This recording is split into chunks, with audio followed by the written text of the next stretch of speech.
Dans les collectivités publiques, on n'a pas souvent l'habitude de faire de l'évaluation. Alors l'évaluation, c'est quoi?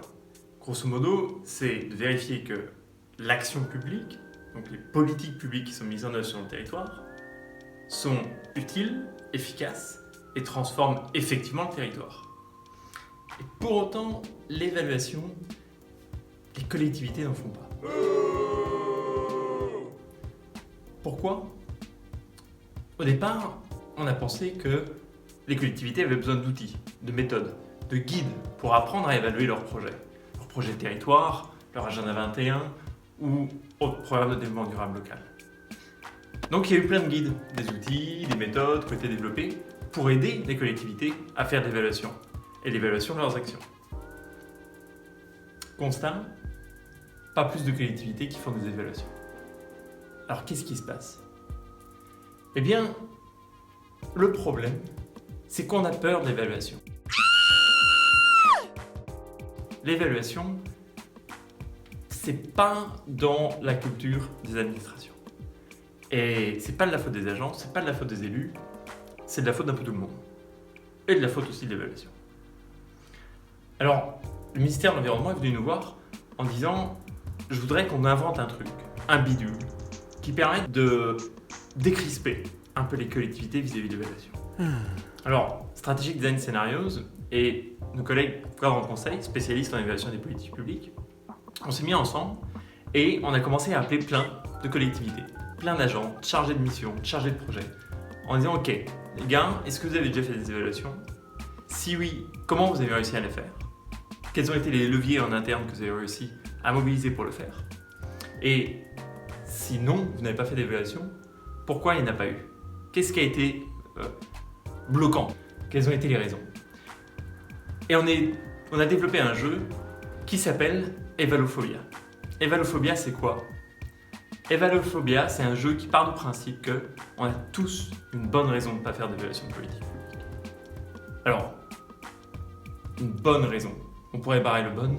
Ça, on va voir, parce que c'est parfois souvent des prétextes. Alors, c'est un jeu de cartes. D'une part, un jeu avec toutes les raisons pour ne pas faire d'évaluation de politique publique. Et puis, on a aussi une partie positive qui est l'ensemble des leviers, des trucs et astuces que les uns et les autres, dans les collectivités, on arrive à mettre en place pour quand même faire de l'évaluation de politique publique. Alors avant de vous montrer le jeu, pourquoi c'est important cette histoire de politique publique et d'évaluation? Eh bien, parce que c'est quand même ça qui mesure la transformation de nos territoires et l'impact de l'action publique.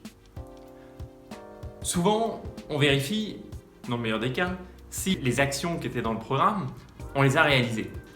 Mais bon, si dans mon action en faveur du développement durable, je mets construction d'un parking de covoiturage et que je vérifie si l'action a été réalisée, ok, c'est bien, mais on s'en fout un peu. Ce qu'il faut savoir, c'est quel impact ça a eu, ce parking de covoiturage. Combien de gens utilisent ce parking de covoiturage? Combien de voitures on a réduit? Combien de trajets on a réduit? Combien de liens on a créés grâce à ce covoiturage? C'est ça, la vraie valeur d'une action comme celle-là. Et c'est pour ça que c'est important qu'on passe au crible les actions publiques, pour vérifier leur utilité et de leur pertinence. Alors on a appelé plein de gens, beaucoup de chefs de projet, chargés de mission, en disant « Ok, mais pourquoi il n'y a pas cette évaluation chez vous ?» Alors on nous a sorti plein de choses. Chez nous, c'est pas qu'on ne veut pas faire d'évaluation, mais on aimerait bien en faire. Mais de toute façon, on a 15 000 autres tâches prioritaires à régler. Donc, ça passe à la trappe. Et puis de toute façon, l'évaluation, c'est un peu comme la cavalerie, ça arrive toujours trop tard. Donc... Et puis, vraiment, entre nous, l'évaluation, c'est jamais vraiment indépendant. On s'arrange toujours pour tomber sur les bons résultats.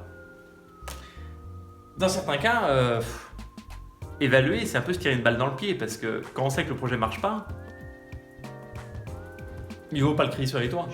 Et puis, ça appuie là où ça fait mal, donc l'évaluation, ça fait pas vraiment envie. Et puis, de toute façon, fondamentalement, on n'a pas besoin d'une évaluation. Quand un truc ne fonctionne pas, on le sait, c'est pas l'évaluation qui va nous le dire. Et puis, même si on fait une évaluation, de toute façon, l'évaluation, ça finit à peu près toujours dans le fond d'un tiroir. Alors ça, c'est quelques raisons qu'on a entendues. Il y en a 50 autres comme ça. Parfois, c'est des vraies raisons. Parfois, c'est des raisons structurelles, conjoncturelles, contextuelles, financières, temps, ressources humaines, plein de choses. Mais pour autant, même avec ces limitations, on peut faire une évaluation. On peut chercher à expérimenter et à quand même faire des formes d'évaluation. Alors, c'est là où nos fameux leviers arrivent, nos trucs et astuces pour quand même réussir à faire de l'évaluation. Parce que il y a plein de trucs qui marchent quand même. Par exemple,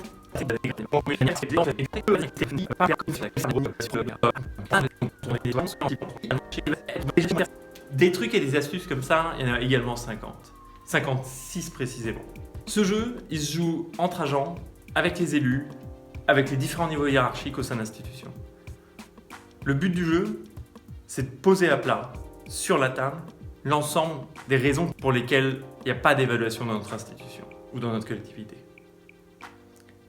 Évidemment, une fois qu'on a identifié ces raisons, le but, c'est de réussir à débloquer la situation en identifiant l'ensemble des leviers qu'on va quand même savoir activer pour réussir à évaluer nos politiques publiques.